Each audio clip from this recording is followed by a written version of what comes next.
Working now. So, günaydın.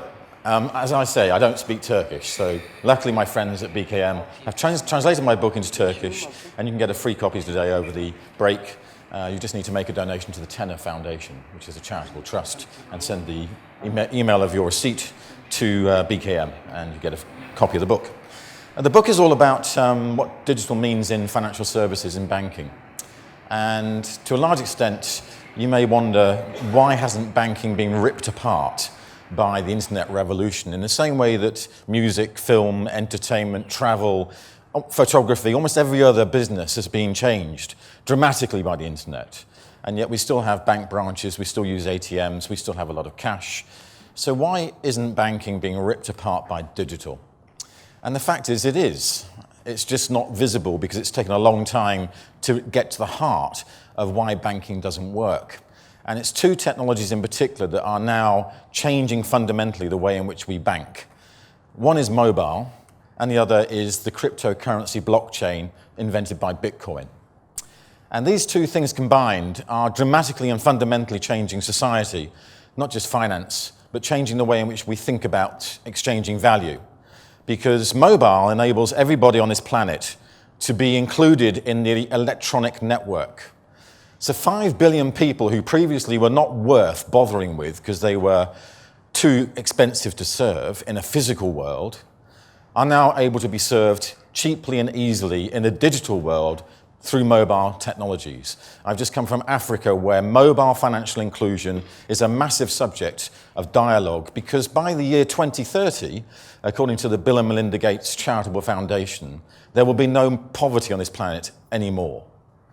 That's a bold statement, but the reason they say that there will be no poverty is because digital mobile financial inclusion will enable everybody to be able to transfer funds and gain value and sell and buy things anywhere, person to person, peer to peer, across the whole planet. And as a result, the reason people will be poor is more likely because of war or famine or other issues that they haven't thought about, not because they're not included in the financial system. And the second thing that's changing dramatically the way we think about value exchange digitally is the blockchain technology of the cryptocurrency Bitcoin, which is too long to talk about here in any depth. But in summary, what it enables you to do is to create a transaction on the internet that records an exchange of value and is trusted because it's irrevocable. Once it's on the public domain of the general ledger of the blockchain on the internet, you know that that happened. You know, if I exchange 500 Turkish lira with Sonra, that's recorded on the blockchain in public domain. Everyone knows it happened. It can't change until he gives that 500 lira to someone else. Right now, in Ghana, in London, in other countries, they're looking at replacing the whole mortgage, deeds, lands transfer records of how you exchange houses to the blockchain, because it's trusted and it can record a contract irrevocably.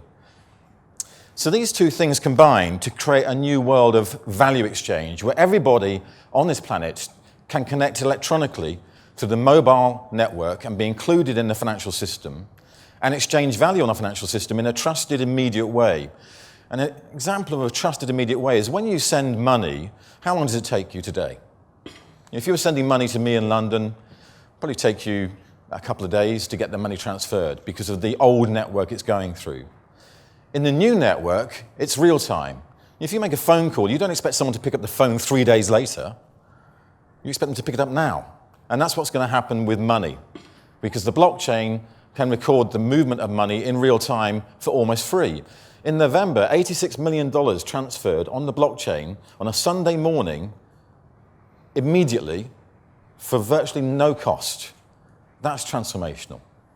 So these two technologies, mobile and blockchain technologies, combine to transform the whole way we think about money and finance. And what's happening right now because of that is we're seeing huge investments in attacking the banking system, using very narrow focus based upon digital platforms. So we see a lot of peer-to-peer lending, a lot of crowdfunding, a lot of movement of new forms of payments taking place directly person to person, peer-to-peer, with no bank involved, because we can. And that is, again, an interesting development because with fintech, financial technology, we're seeing a new market emerging. Fintech is the technology integrated into banking and finance. And there's a whole raft of new companies that are creating completely new ways of exchanging value using technologies. These companies are garnering huge amounts of investment. Last year, $13.2 billion from venture capitalists went into new fintech startup companies. The year before, it was only $4 billion. The year before, it's hardly anything.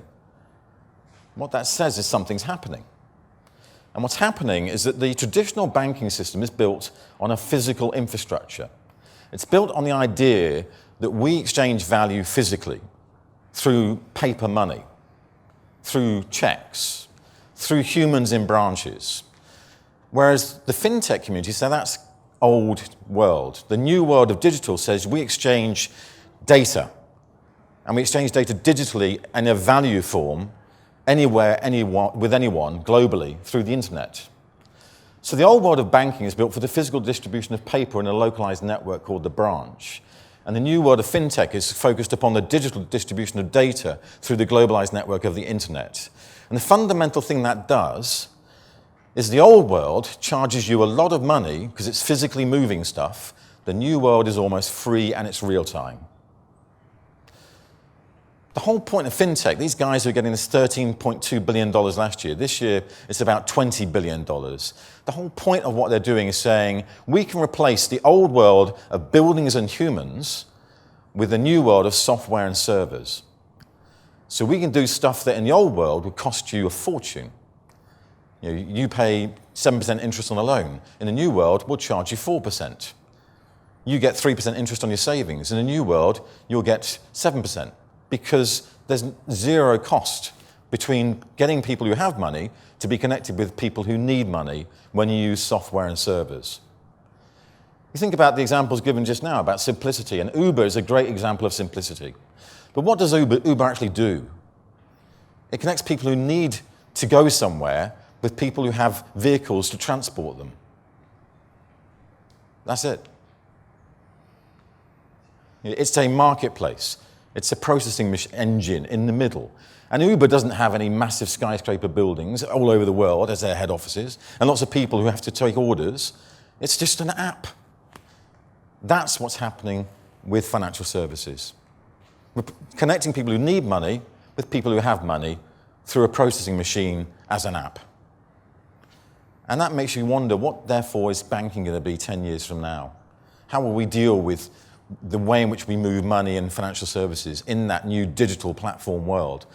Well, it'll be radically different because you'll probably use 100 different capabilities integrated through a number of different apps that enable you to exchange value with anybody anywhere on this planet in real time for almost free. Now, the good news for Turkey, which is slightly different to all the other conferences that I speak at, is you've actually got some decent banks. You may not think so, it's up to you, but I think you've got decent banks. Because when I talk about innovation, I nearly always pick on Turkey as one of the most innovative financial markets of the world. It's part of the reason why you've been one of the biggest growth markets. Turkey and Poland are the two countries that are close to where I live that are massive growth markets thanks to having a really visionary financial system that's moving the country forward. And you have to have that, otherwise the country moves backwards. Just look at Ukraine. So this country's got some really good visionary banking capabilities. You've got the banks that, for me, have been doing things first, like Garanti Bank, Akbank, Denizbank, Finance Bank, Yapı Credit. You've got some great banks. But what they have to do is now think about what's the role in this new world of those buildings and humans. And the role of the buildings and humans is to sit on the digital infrastructure and know everything they need to know about you when they need to deal with you, and deal with you in a way that makes you feel absolutely focused on you. Forget ringing up the bank and saying, what's your account number? They will just say, hi, how are you doing, Chris? We know you need to talk about X. We can help you. So there's still a human role in a digital world. It's just one that supports the digital reach of the relationships through our devices, one-to-one, person-to-person, across this whole planet. And if you want to know more, there's lots of examples in the book, including BKM. Get the Turkish version over the break. Thank you.